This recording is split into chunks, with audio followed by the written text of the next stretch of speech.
No descarga el archivo. Soy el chivo expiatorio al papiro. Yo. Chivo expiatorio al papiro. Yo. Mira. ¿Qué?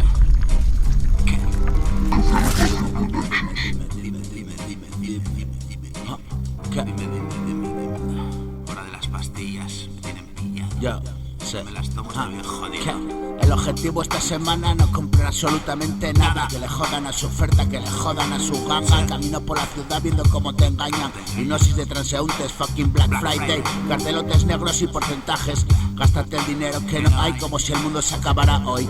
Fucking consuma, llena tu vacío con más mierdas y véndelas después en la casa de empeño. So yeah man, aturdidos por las luces como niños pequeños viendo dibus. Apocalipsis zombie, holocausto de borregos. Tengo mucho más de lo que necesito y solo sabes decir quiero. Memo, te han comido el coco. Crisis energética en la casa de los locos. Guerras programadas y hambrunas siempre para los mismos.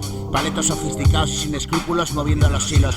Fascismo comunicativo, una orgía montada y arriba donde siempre follan los mismos amigos. Pandilla de enfermos, estamos a la vanguardia de pensamientos en colmena. Soy un zángano cabrón que lo desvela y se revela.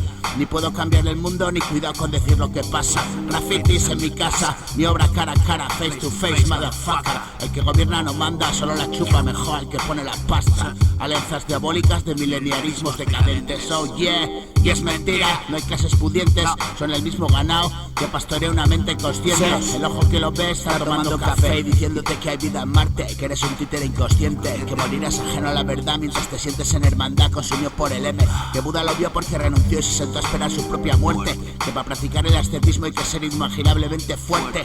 Que Occidente se muere y con cada nueva serie que pasa por la tele estamos pillados a no sé qué, que así nos mantiene. Que en ese chat nadie te lee, que tienes cara de teléfono móvil y donde miras solo pone obedece. Que realmente están vivos y nunca caíste a hablar de John Carpenter. Que estamos bien jodidos, sí, pero sonreímos agradecidos de los pequeños dones. Que a pesar de todo doy gracias por tantas bendiciones. Que libero mi mente de tensiones y tengo la fortuna de ser consciente en una guerra permanente a la tiranía de mis putas pasiones. Yo, que bien bro. Yo, café a la mafia. Yo, Cafia la mafia. Cafia, Cafia, cafia, cafia, cafia, cafia. yo. Vale, hasta aquí.